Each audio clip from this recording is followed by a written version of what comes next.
New revelations emerging surrounding spying on the Trump 2016 campaign. The woman who met with George Papadopoulos at a bar in London was allegedly an FBI informant. The Bureau has yet to confirm nor deny these claims, but the New York Times cited individuals familiar with the ongoing Inspector General's review of the actions that led up to the election of Donald Trump. So joining us now to discuss, investigative journalist Ben Swann.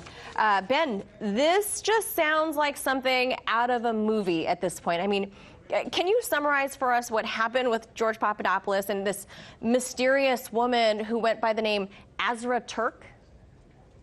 Yeah, so a lot of viewers may remember that it's already come out that George Papadopoulos was approached when he was in London by a guy who worked in Cambridge by the name of Stephen Halper. And Stephen Halper, it's since been revealed, was a CIA asset who began questioning him, Papadopoulos, about whether or not the Trump campaign was working with Russia. Well, now we know from this Inspector General's report and this report coming out of the New York Times that there was a second woman who was present for this particular set of interviews. They weren't really interviews, they were conversations, I guess, and her name was Azra Turk. That's supposedly the name that she had.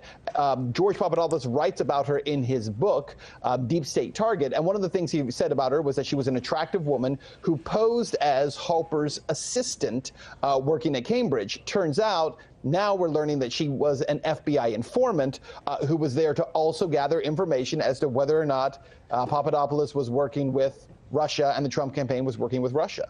So Papadopoulos is pushing back on this Times report. He posted this on Twitter last night. He said, quote, Azra Turk clearly was not FBI. She was CIA and affiliated with Turkish intel. His tweet maintains his stance that he provided to the House testimony that he gave months and months before. What are your thoughts on that? Well, George Papadopoulos says obviously she was not FBI. I don't know that it's obvious that she wasn't FBI.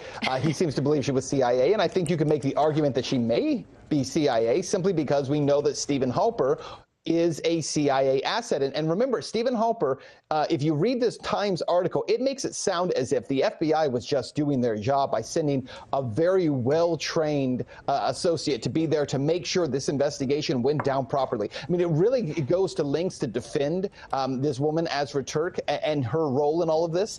What's strange about it, though, is that we know that Stephen Halper, going all the way back to 1980, remember, this is the guy who worked with the CIA at that time to infiltrate the Carter campaign during the election in 1980 so that the Reagan administration, or the Reagan campaign, excuse me, would have any information about foreign policy decisions that Carter was making ahead of time. Stephen Halper led that effort back in 1980. He showed up again in 2016 as part of this whole CIA search into Russian collusion, and now this woman, Azra Turk, her name is attached to it as well. Is it obvious that she's CIA? I don't know if it's obvious, but certainly she may be. Well, it shows that Halper has a lot of experience in this type of investigation. So now all this hoopla now directed at the AG, Bill Barr, Dems criticizing him for his first appearance on the Hill several weeks back, where he famously said he believed the Trump campaign had been spied on.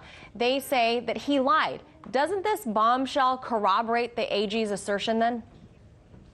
I think it absolutely does. See, here's part of the problem, though, is that when you say the FBI or the NSA or the CIA was spying on the Trump campaign, the immediate pushback from politicians is, well, you can't say the FBI spying because the FBI doesn't spy. They investigate. So they refer to anything the FBI does as an investigation. Well, if you use that terminology, if you parse the words that way, you believe that the FBI and the CIA never spy. I, on the other hand, would say they always spy. That investigations for the FBI and CIA are primarily spying operations, but especially when it is investigating charges against a political campaign without letting anyone in the campaign know that you're doing this because you think that some of the members of their campaign are compromised. That's part of the problem here. Nothing was ever said to the Trump campaign officials about, we think some of your members are compromised, and therefore it becomes spying. You're just basically listening to everyone, watching everyone. or in many of these cases, as with Azra Turk, you're trying to draw them into a conversation about something that wasn't happening. Yeah, I think, Ben, you and I have discussed this in the past. It's called honeypotting. But on another note, a 2016 note, as a matter of fact, a separate news story broke yesterday on the Hill. Apparently, Ukraine's ambassador to the U.S. acknowledges that a Democratic campaign operative close to the Clinton campaign met with Ukrainian officials on numerous occasions seeking dirt on the Trump campaign then manager Paul Manafort and asking Ukraine's president to personally intervene in the election. What do you think about that?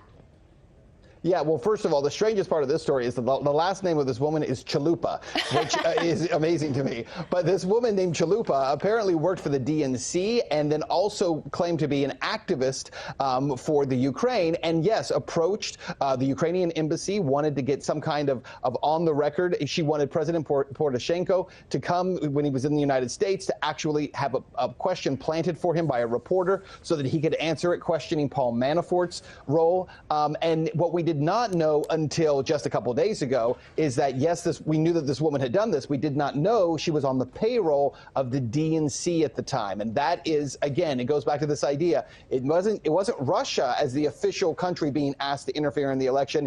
It turns out it may have been Ukraine on behalf of Democrats. Yeah, this story just keeps unfolding. Lots more layers to go, I'm sure. As always, appreciate your insights on this. Ben Swann. Hey YouTube, thanks for checking out our channel. We hope you enjoyed the video. We have tons of content for you just like this. For more of RT America's one-of-a-kind news and analysis, be sure to subscribe and never stop questioning more.